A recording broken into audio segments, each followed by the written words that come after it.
guys, and welcome to another video on Sonal's life. Now, you're probably all going to be going off at me like, Sonal, how can you do this video about the state of Forbidden Door and bash AEW when New Japan just had a weird ass G1 that's been controversial and was won by an out, blah blah blah blah. 3 things. I'm not going to bash AEW. I'm just looking at the whole idea of Forbidden Door a week before the show. 2, I understand that New Japan's G1 was weird as hell with the booking, but the matches were great. And 3, I don't like calling Takeshita an outsider. He's signed to a New Japan contract, so yeah. I just want to say, because we are a week away from Forbidden Door at the O2, well, I won't be there live, but I will be watching live from my house. I just want to speak about the show in general, just ahead of everything going on. So, if anyone doesn't know, Forbidden Door started with the partnership between New Japan and AEW, and it was sort of like a versus. Since then, we've added more promotions. So we've had Stardom, CMLL, and also Ring of Honor. Now, I'm going to go through the card, like the matches that have been confirmed. I recorded this before the final Dynamite, and obviously before the show, so there might be more stuff on the 0 hour, and also the main card that I haven't mentioned. But yeah, let's get going. So, we have for the AEW World Championship, Hangman Adam Page versus MJF. AEW versus AEW. Toni Storm versus Athena for the Women's Championship. Actually, this is very good. This is seeing the close promotional. Obviously, New Japan doesn't have a women's division, so this is the perfect sense for that. The AEW Unified Championship, Okada facing Swerve. AEW versus AEW. We then have the Steel Cage match, which actually this is probably the most New Japan we've got, even though there's only 2 New Japan stars. So this is the Death Riders, so Jon Moxley, Castagnoli, Young Bucks, and Gabe Kidd, who's from AEW, and we assume he will be fit after having to pull out the G1. Facing the weirdest 5 of Kenny Omega, Kota Ibushi, Will Ospreay, Tanahashi, and Darby Allin. So here you have Tanahashi, who is the New Japan representative. This is very weird seeing, after everything that's gone on, Tanahashi teaming with Kota Ibushi. The man did not leave New Japan on the best of notes. And he's going to be teaming with Ospreay and Omega. This is very weird, but I will take this one. Yes, there's only 2 New Japan representatives, no CML, but I'll take that. We then have the TNT Championships. That is Kyle Fletcher facing Hiromu Takahashi. That was recently announced. That one I'm happy for. That we again got AEW versus New Japan. The TBS Champion 4-way women's. Again, I understand there is no women in New Japan, so we have from Stardom, someone that is going to be doing it. We have Alex Windsor, Persephone, and Mercedes Moné. So there we have a nice range of stars. We then have the tag titles or something. We have a special match, which is Adam Copeland and Christian Cage facing Nick Wayne and Kip Sabian. No New Japan, but I guess you can semi-count it because Nick Wayne was in the Best of Super Junior. And then we have the AEW World Tag Team Champions, so FTR and Brodido? I'm not sure what that is. Facing the Hurt Syndicate.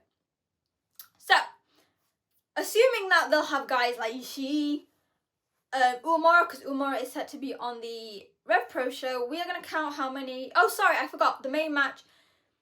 Nigel McGuinness facing Zack Sabre Jr. for the IWGP Championship. Okay, there we go. So that is obviously AEW versus New Japan.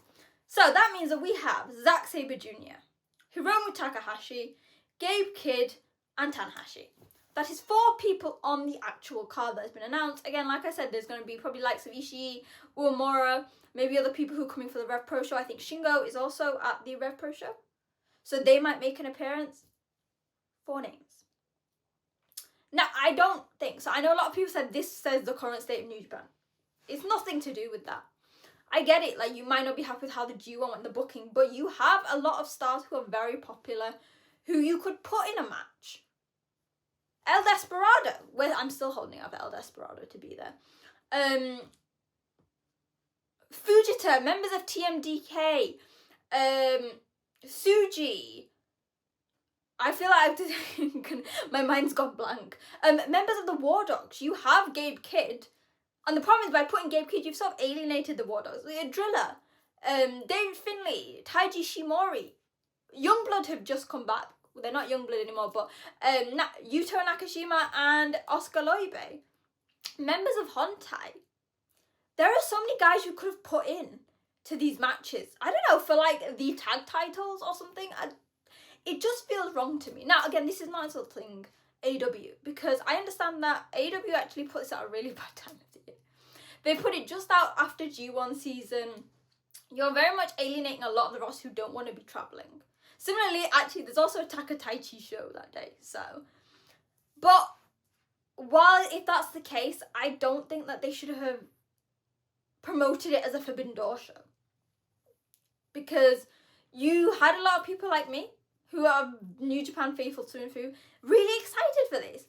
Oh my god, we might actually get Okada facing a New Japan star for the first time. Maybe he'll finally listen to the criticism that all the young guys gave him and he'll wrestle the likes of Tsuji or Umura or Shota. Or, I don't know, we'll see someone go for... So, for example, we have Nigel McGuinness facing Zack Sabre Jr. for the IWGP Championship. This is huge. I don't watch AEW that often. I do watch it, but not as live as everyone. This is a big thing for Nigel to be doing this in his home country after song against Zack. So then why could a New Japan star not face Hangman Adam Page? The biggest thing that they did not do.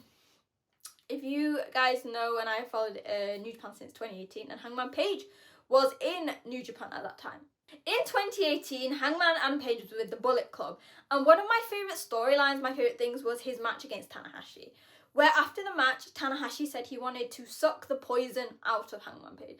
Oddly enough, this is like one of the promos I can remember Tanahashi's words word for word. So why didn't they have something like that? Finish the story. Let Hangman Adam Page have a match with Tanahashi. As I mentioned it, the women's matches, that is something out of New Japan's control. They've done very well by making that into promotional. So they've got Athena facing, obviously, Toni Storm, and they have the Fatal 4, which has people from Stardom, AEW, CMLL. It just works very nice. And Alex Windsor is a nice plus because she is British as well, so that will be great. The steel cage match is going to be insane. I don't know who decided to book Kenny and Tanahashi in the states that they are for a cage match, but I'll always accept that. The premise of Forbidden Door has completely been knocked down. The biggest Forbidden Door you've had, I guess, is Takeshita winning the G1. And while this is going to be an amazing show, I think promoting it as such, Forbidden Door, AEW versus Japan, doesn't work anymore. I'm going to be very excited for the show. Actually, it looks like an amazing card from start to end, and I will be watching it. But it is just sad that just out of the entire card, I literally only mentioned 4 New Japan names. Is it like... I could go on about how unequal the relationship is between New Japan and AEW. I won't, because you know what? I think people have spoken about this. I think it's very nice of AEW to let Takeshita do the entire G1. New Japan has given back to that by making Takeshita look great by having him win the G1. I want AEW now to allow him to be on more shows, to be present there for the next tour, to be that G1 winner. And, like, we have given AEW so many stars. Send us some more people. We have Super Junior Tag League coming up. We don't have that many junior tag teams within New Japan. So send us some of your guys. Send us some of your junior heavyweights. But, yeah, that is a quick look. I don't want to start beef here. This is just me coming from a New Japan fan who was really excited for the idea of having Forbidden Door. Out of all of the Forbidden Door we had, this has probably got the least amount of New Japan stars, which takes away from the whole concept of it. I'm excited to watch the show, but I think that's something to think about for AEW going forward, of whether, rather than promoting it as AEW Forbidden Door, promoting it as something else, like when New Japan had their All Together. Rather than looking at a rivalry between 2 companies, just focus on bringing in all the companies that are affiliated. New Japan, Stardom, CMLL, Ring of Honor, everything like that. I think that would be the best. Now, obviously, this was a very quick video. I will be back with a look at the entire show when I watch it after it airs on August 24th. But let me know your thoughts in the comments on social media at wrestling_chat. Again, I don't want to cause beef. This is just my confusion of obviously being excited for an idea of New Japan versus AEW at Forbidden Door, but actually not seeing the New Japan names there. Let me know your thoughts. Which matches you're excited for? Actually, like I said, there are some great matches to watch, and it's going to be a great show. Let me know what your dream booking would have been if it actually was New Japan versus AEW. Let me know in the comments. And yeah, if you like what I do, I cover New Japan all the time. I tend to cover some AEW if it'll link to New Japan. So remember to hit like, share and press subscribe. And yeah, I will see you guys soon. Bye.